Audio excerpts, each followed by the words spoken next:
All right, the weather has finally turned. It is cold, it's chilly here in New York. That's why I'm wearing this kind of a motif here today, because it's a very chilly day. It looks like it might even snow. So I'm gonna give you guys 6 brand new fragrances to warm things up. I think these are potential incredible fragrances for the great cold season up ahead. We definitely wanna hear all about it. So stick around, the October's haul is up right now.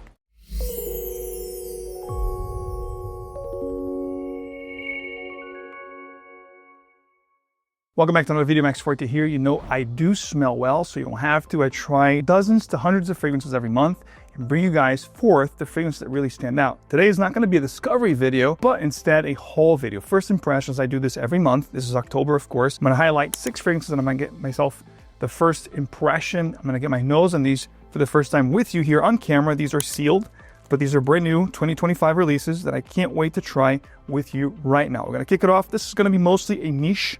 Predominantly, I think 5 of these are niche, and 1 could be considered niche, but it's high-end designer, which is the 𝗏𝗏𝗏 collection. And we're going to kick off this list with exactly a fragrance here that it's the first time it's coming into this channel. It's a brand from the US that I have yet to try. The brand itself is called Rogue, and this is going to be Bonded, their new one. I think they have a Fougère, they have a couple fragrances that pay homage to the vintage, old world kind of fragrances that I do gravitate towards, but I just haven't had a chance to try anything from this brand yet. So we're gonna try Bonded for the first time here on screen. Let me get this open. The cellophane is already out. The box is minimalist. It's nice, but nothing really to it. The bottles look, again, pretty vintagey, square looking with a nice satin, silky kind of a finish around the cap itself. It's got a Bonded Rogue by Manuel Cross sticker. And again, very minimalist, nothing really to it. But what I'm interested here is the smell, because I do hear they do a great job. So let's figure it out. Sprays are nice. Right off the bat, it's giving me like a boozy kind of a smell, like a profile of a whiskey type of a situation. It's quite pitty, a little bit smoky. Definitely getting vetiver action here, definitely smoky, aromatic. Perhaps there is lavender in a dry patchouli situation. Overall, a very boozy, dry, spicy, and semi-smoky kind of a scent. Right up my alley, I do enjoy it. Again, it's gonna be one of those old world kind of a situation. That's not gonna be for everyone. It's gonna take someone a little bit more mature or a seasoned nose to appreciate this one, but I love the uniqueness here, and the boozy facet is absolutely stellar. Looking at the notes on this one, it gives you tobacco, oak moss, bourbon whiskey, and agarwood. The oud here is very tamed. It's not going to be an oud that's going to be hard to wear. There is a lot of green components. I think there's more than 4 notes in this fragrance for sure. I do get a lavender kind of a feel, very aromatic, some herbal components. The tobacco here is rather a dry tobacco, along with that patchouli that I talked about. It is quite green, slightly smoky, however, very boozy and very aromatic. So if you love a good whiskey type scent, definitely check this one out. It is as good as they come. Again, I'm gonna have everything linked below if you guys wanna try before you buy, if you wanna check out where I purchased them. A lot of these fragrances, of course, I purchased them full retail because I wanna get them firsthand and give you guys my thoughts on them. I smell well, so you don't have to. Next up, we're gonna talk about a fragrance from the house of Arquiste Parfumeur. And this is going to be a brand new release, 2025. And this one is called Nocturnality. And when I heard about this fragrance, ladies and gentlemen, the notes is absolutely incredible. The nose behind this one's 𝗏𝗏𝗏𝗏, which is one of my favorite, modern noses. And the notes look amazing. So I already got this off the package. I can't wait to try it. I'm very excited about this one. Wow. This is wow. This has a wow effect, a wow factor. As soon as you spray it on, it's gonna smell very nice, bold, dark. To give you an example, right off the rip here, minus the very barnyardy feel that you get, but this one here reminds me slightly of the dry down, which I enjoyed, from Dior La Collection Privée Leather Oud, which is long discontinued, very hard to find, fetches a pretty high penny. This one here, tons of similarities to that fragrance. So if you do miss that fragrance, definitely check this one out. However, this one has a sweeter, more ambery and spicy kind of a feel to it that's definitely easier to wear. I also get an oud combination here, slightly floral, very nice. A woody, floral, spicy, ambery kind of a fragrance is how I would describe this one. Perfection for the season we have right now, fall, winter, cold season. It's definitely one of those that's just bold. It arrives before you get there, and it's going to leave, I can tell right off the bat here, it's going to leave an amazing scent trail in sillage. By the way, Nocturnality is going to be a musky scent. There's definitely an animalistic facet here. There's hyrax, there's civet, and there is castoreum. So that trifecta of animalistic notes are definitely going to be up front and center, so you must like a musky style scent. However, the animalistic facet here is not going to be hard to wear. It doesn't have this really barnyardy or fecal or even, you know, leathery kind of there is a leathery feel here, of course, there is an animalistic feel, but it's not one of those that's hard to bear. Even though there's a trifecta of animalistic notes here, they are more for support rather than being up front and center. The good news is that you do have a sweet, floral, ambery, and spicy facet and nuances and inflections in this fragrance that will surround the composition, and that animalistic facet with more in the background, more for support. You do have other woods here, like cedarwood, for example. There is a very leathery note that's coming through even more here as I continue to smell this one. So this is going to be a 10 out of 10. This is an amazing fragrance. If you love a musky, woody base, but you know, semi-floral, sweet, leathery, ambery, and spicy type scent, this is a great one, guys. This one here, I'm loving it from the rip, guys. Nocturnality from Arquiste Parfumeur. Next one we're going to talk about here is going to be a new fragrance from the house of Armani Privé, and this could be considered a designer or high-end designer, upper echelon. Some people consider it niche. I consider designer. This is Cure New from Armani Privé. Now this one here, I'm very excited. Really cool box, really chic. I love the new presentation. You have the sleeve that slides off. You have the magnetic flap here. The bottle sits perfectly in there. Beautiful matte finish, satin finish, black with gold appointments. Cure New, you know, naked leather, bare leather. It's a leather fragrance, I'm thinking because of the name. Sprays are really nice here. And wow, this is another one that's really incredibly smelling at the rip here, at first impression, at first value. Smells absolutely amazing. This is sweet. I get like a dried fruit, slightly raspberry, leathery kind of a feel, sort of like what you get with ombre leather, Tuscan leather, but definitely sweeter, definitely more ambery and spicy. Definitely going to be for everyone, gender-free, absolutely. Perfect for the season right now, fall, winter, perhaps even early spring. Smells great. This one here, guys, a lot of potential, and gets another, you know, thumbs up from me here in this haul. So far, the haul's been really good, really fire. That's why I love doing these niche indie brands, because usually it's not more of the same, which is what I really gravitate towards. Next up, we're going to talk a brand new fragrance here from the house of Roja Parfums. This is Elysium Noir. This is going to be I believe, second flanker of the Elysium collection. We had the Parfum, I believe, in 2019, 2020. We had the Eau Intense, I believe, last year or the year before. And in 2025, now we have Elysium Noir. Minimalist box, all black with silver appointments. Roja Elysium Noir, like right there. Made in England. Information at the bottom here of the box, as per usual. Slide right off, and you have the podium here where the bottle sits perfectly. The bottle is going to be a really gorgeous, dark, you know, blue. It goes grading from dark, almost black, into like a lighter blue base here. You can see the juice. You know, you have this matte finish, satin finish cap with the R from Roja Parfums. You open it, you have information at the bottom and the batch code etched at the bottom of the bottle as well. Very reminiscent of the Bleu de Chanel bottles, to be honest with you. Sprayers are nice, really broad mist. Not really far, but really nice and broad mist. So let's put it on the test strip, see what we get out of this one. This is going to be one of those signature scents, stuff that you can wear anytime, anywhere.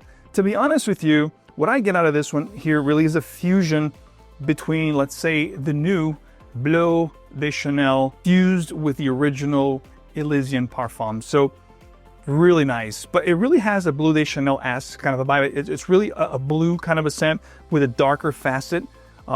Quite nice, amazing for compliments. I can tell right off the bat here. It's going to be one of those that anytime, anywhere, all occasions, all seasons. Is it been there, done that kind of a smell? Yeah, it's going to be very familiar to you if you know blue scents, aromatic scents with a touch of lavender, kind of like Bleu de Chanel, kind of like Elysium. Doesn't really remind me of Ventus at this point. It's more like a Bleu de Chanel sort of a vibe and profile with a Roja Dove touch that we love. That's always very appealing, great for compliments, very full, very deep, very well constructed. So if you're looking for a great blue scent and you don't want to keep getting Bleu de Chanel or, you know, Sauvage from Dior, you want to go a different direction, this one here will have elements of those fragrances with some of those added resins and smoky facets that Roja does so well. Of course, all the fragrances I'll be sharing here with you in this video today, you can find at perfume.com, the partner of this channel. Anything and everything you see here, you can find it there, and thousands to choose from. Any designer, niche, high-end, you name it, they've got it. Hard to find, vintage, discontinued. Check out perfume.com. Use my code MAX15 Go to the deals tab if you want to save even more. There's sections there of clearance,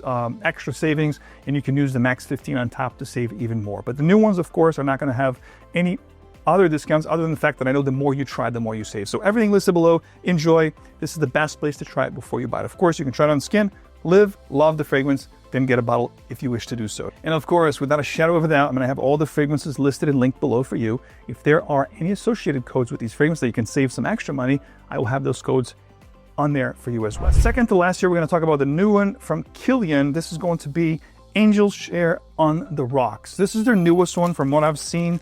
The bottle itself looks to be frosty variety. I believe this is the second Angel Share, or third, but the second flanker. There was Angel Share, there was Angel Share 𝗏𝗏 last year, and now, or earlier this year, and Angel Share on the Rocks is the newest one. Again, minimalist box, nothing really to it. Sticker here, Angel Share, Killing on the Rocks, eau de parfum concentration, details at the bottom, batch code, yada, yada, yada. Open the box, and of course, podium, the fragrance sits perfectly. It emulates a glass, whiskey glass. Angel Share, Killing on the Rocks, frosted bottle like I talked about. This is going to be a plastic cap.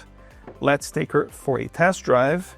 I have heard really good things about this one. I haven't yet tried it, so I am curious. Really beautiful sprayer, one of the best in the game. And wow, this is another good one, guys. This one has a lot of potential. To be quite honest with you, I do love the fact that it's not overly sweet. I do like Angel Share. I liked Angel Share 𝗏𝗏, even though that one had a very deep and dark floral facet that was kind of a little bit overwhelming to me. The original Angel Share is really nice, but it can get cloying and sickly, sweet and syrupy at times. This one here is a really nice medium between the two. It sits right in the middle because it's sweet, it's boozy, it's spicy, it's woody, but it's not overly sweet. It's not overly floral. I think it's the most well-balanced of the bunch. Really good one. Go as far as saying that one of the best releases of the year. I'm going to tell you right now, expect to see this in future lists. And I have to be honest, guys, I think this is going to be a monster when it comes to compliments. It smells really, really good. Love the fact that they amped up the citruses. There's a gorgeous citrus melange here with a boozy facet, almost like a tropical boozy drink. Then of course you have the woods, slightly smoky. There's definitely sweetness here, but it's very well balanced. There's an absolutely gorgeous cognac boozy facet here that will surround the composition. It is a boozy scent, of course, but what I particularly love about this one is the candied fruit, the candied dance between the bergamot, the grapefruit, and a slightly aldehydic kind of a facet. This is a winner, guys. And again, very androgynous, very unisex. Love the direction of this one. Definitely one of the best fragrances I put my nose in 2025, and that's saying a lot, guys. Get your nose in this one. This smells absolutely fire. And last but not least, this one here, inspired by the Godfather. The fragrance itself is called Il Padrino, and of course it's from Sospiro, and this is going to be Il Padrino 2025 release. I can't wait to get my nose on this one. I talked about this one on a channel before. I did some posts about it, and I was really, really waiting to get my nose on it. Love the bottle, so let's do it. Looking at the box here from Sospiro, nothing to it. You have the stickers on the side. It has that purple, white with gold appointments. Sospiro, since back in the day, I've been following this brand for over 10 years now. I love this brand. It has the podium over here, again, purple with the gold and white appointments. Il Padrino, batch code at the bottom, all the information, tracking, yada, yada, yada. The bottle itself, love it. It's got the brown, almost like a tobacco brown with gold appointments. Il Padrino, Sospiro. Let's take her for a test drive. This is the one that I was really, really wanting to try. Couldn't wait to get my nose on it. So let's go. Beautiful bottle, beautiful presentation. Really nice, broad and far spray. And again, I have to tell you guys, this one here happens to be one of the best hauls of the year. An incredible haul. October has been just fantastic. I find incredible resinous, boozy, tobacco, leathery fragrances. That's the kind of stuff I love, especially the time of the year right now. This is insane. This could be easily a signature scent. Definitely leans more masculine, of course. You do have a gorgeous, sweet tobacco vibe, slightly leathery, and definitely boozy. It's got all the notes that I love. There is a little bit of a floral, vibe here. Definitely musky, sweet, but definitely one of those, statement-making scents. There's an actual drink that is made with whiskey that's called Godfather, and also has a shot of amaretto, which is an almondy kind of a boozy drink. And that's exactly what you're gonna get here. You have those almondy inflections from the amaretto. You have a gorgeous boozy whiskey up top, amber, patchouli, resins, some green floral nuances, a touch of vanilla, not overly sweet, very well balanced. Again, an incredible scent, guys. This has been one of the best hauls of the year. Let me know if you guys want to see a full review on this one or any other fragrance that I talked about. And of course, any other 2025 releases that I haven't talked about here on this channel that you're curious about, also drop them below. Maybe you discovered something incredible that you want to share with me. Love to read your comments. These are 6 incredible fragrances on a higher echelon in 2025 that I really am glad to have shared here with you today. But these were fire, guys. All fragrances on this list were absolutely incredible. Check them out. Get a decant from perfume.com. Enjoy. Details below. My code MAX15, and of course, all fragrances listed where I got them, where you can get them. And of course, I will keep you in the know. I'm your guy, all things fragrance. Don't forget to share this video if you love it, if you found it useful. Don't forget to like it. Of course, subscribe for more and hit the bell so you get these videos and new releases and new content straight into your feed. Guys, thank you so much for your support. I will see you guys right here in the next one very soon. Take care, smell great. See you next time.